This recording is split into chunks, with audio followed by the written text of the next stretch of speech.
Good morning, students. As you are very well known that the chapter first, that is solid state, is finished now.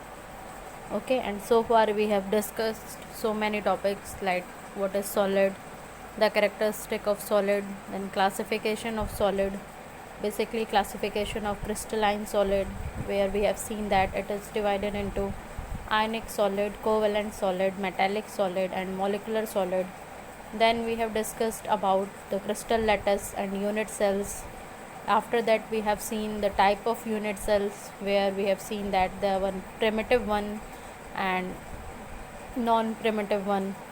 So the non-primitive one are like body centered, face centered, and we have seen about the calculations of number of atom per unit cell. Then we have seen the close packing in crystal, and so many topics. Likewise, we have seen the imperfection in solid, where we have seen there are two type of defect, basically point defect and line defect. And in point defect we have seen that they are stoichiometric, impurity defect, and non-stoichiometric. Then we have seen some electrical properties like conductor, insulator, semiconductor, and also we have seen the magnetic properties like paramagnetism, diamagnetism, ferromagnetism, ferrimagnetism, antiferromagnetism, and so more. Okay, so now we have taken some questions, so we will discuss about the problems of solid state. Okay, students, basically you can see here some questions are taken. The very first question is, explain electrical properties of conductors and semiconductor substances on the basis of band theory. So for this, student, you have to just remember my lecture where I have given the electrical properties on the basis of the band. You have seen there was a filled band, the conduction band, and there was energy gap between these bands, and depending upon these energy gaps or the probability of jumping of electron from one band to other and having resulting in conduction of electricity. So for this, the conduction was made possible in the conductors, that is, and also it was made possible in semiconductor. In very little amount it was also found in insulator. So on this basis you have to just differentiate them, or you have to just elaborate each of them. Okay, that is the very first, conductors. Then the second, that is insulators. And then the third, that is semiconductor. Okay, so basically you have to light on conductors and semiconductors. Conductors, you are very well known with the fact that conduction band, there is a valence band and conduction band. Okay, and electron jump from the valence band to the conduction band and hence result in the conductivity. But in case of semiconductor, what happens, just remember this figure. There was a filled band and there was a conduction band. Okay, so electron jump from this band to the conduction band, and what basically happened, it generate the conductivity. Okay, but basically it is of not practical use, so that's why it was further heated and when, or it was doped with another element. Okay, suppose the condition, likewise we are taking the germanium and silicon skeleton crystals and we doped it with the group 13 or group 15 element, and depending on the dopant use, it was further classified as p type semiconductor and n type semiconductor. Okay, so you have to answer in this manner. Now coming to the second question. Second question is, explain the important stoichiometric defect observed in crystal, or basically explain Schottky defect. So as the question is very direct, it is asking about Schottky defect. If you will see the second aspect of the question here, that is explain the Schottky defect. Okay,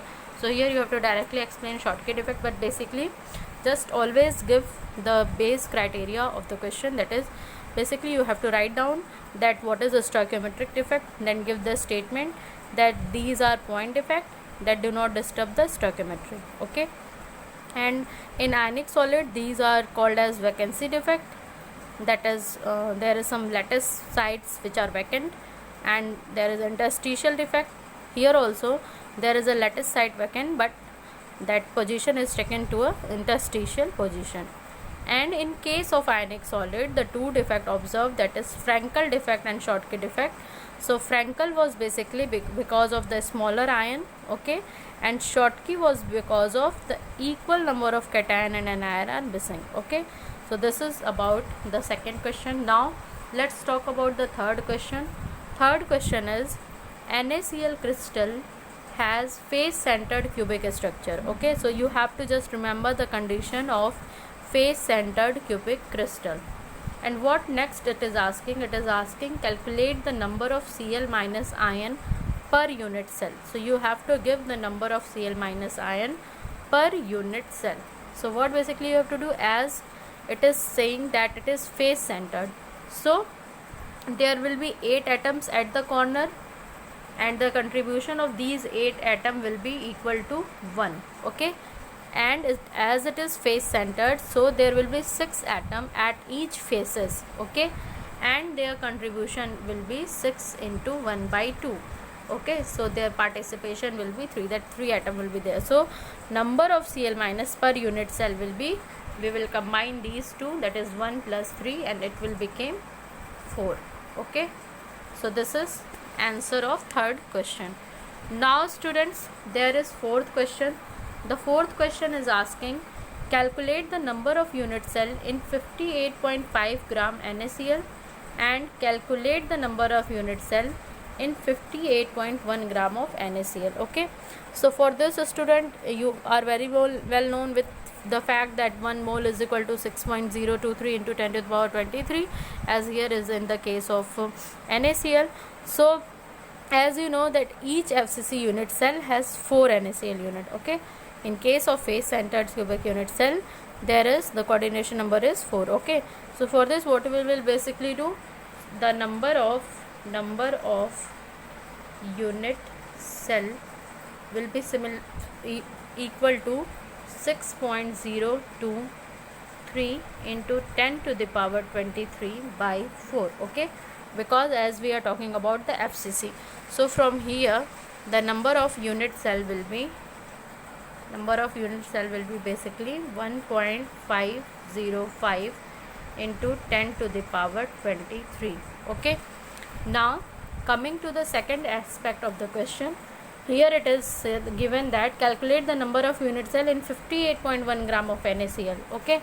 So if we will calculate the both, or take the ratio of both, so what will happen, the mole of NaCl will be equal to 58.1 upon 58.5, okay. And number of NaCl, so for it will simply multiply this with the Avogadro number. We will multiply it with the Avogadro number, that is 6.023 into 10 to the power 23. And because each FCC unit cell involve 4 NaCl, for this what we have to do, we have to rearrange it as by 4 also, okay. And after calculating, the answer becomes 1.49 into 10 to the power 23, okay. Student, basically what you have to remember is of what type of crystal it is discussing, whether it is cubic unit cell, face centered cubic unit cell, or it is body centered cubic unit cell, or it is simple cubic unit cell, okay.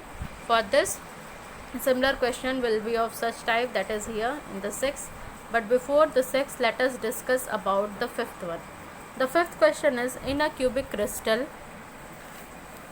of type AXBY type, okay, the type is not given, that basically the formula is not given, and here atoms A are at corner and B are at faces. A atoms are at corner and B atoms are at faces. Predict the formula of the compound. So what you basically have to do, you have to predict the formula. So for predicting formula, as it is given, then A atoms are at corner, so the contribution of A atom will be what? A atom will be 8, because corner in a cube there will be 8 corners, so their contribution will be 8 into 1 by 8, that is equal to 1. And in case of face centered, okay, as you know, it is saying that the B are at the face centers, okay. So there are 6 face centers and their contribution is basically 3, okay, that is 1 by 2 part of contribution is there, so it is 3. So the formula of the compound is becoming A 1 and B 3, okay. So the formula becomes A B 3. You have to give only this. So you have to just see the question, that what type of question is asking. Now the sixth question, this question is very important, student, because this question is very application based. It is direct question and it asks in many questions, okay. So the question is, calculate the number of atom per cubic unit cell, base centered cubic unit cell and face centered cubic unit cell. For this, student, what you have to do, you know, basically the very first is talking about the simple unit cell, okay. And for simple unit cell, there are 8 atoms at the corner and the participation is 1 by 8, okay. So here the answer will be 1. Now in case of second, that is BCC. So for BCC unit cell, 8 atoms are at the corner and 1 at the body. BCC is basically the body centered cubic unit cell, okay. So for this, what will happen, 8 atoms are at its corner and their contribution is 1 by 8, that is 1, and 1 is at the body center, so it will be 2, okay. Number of atom will be 2. And in case of last, that is FCC unit cell, for this there will be 8 atoms at the corner, their contribution will be equal to 1, and there will be 6 atoms at the faces and their contribution will be 1 by 2, and hence the answer will be 4. The number of atom will be 4 in case of FCC unit cell. So this is all about today's lecture. Thank you, class.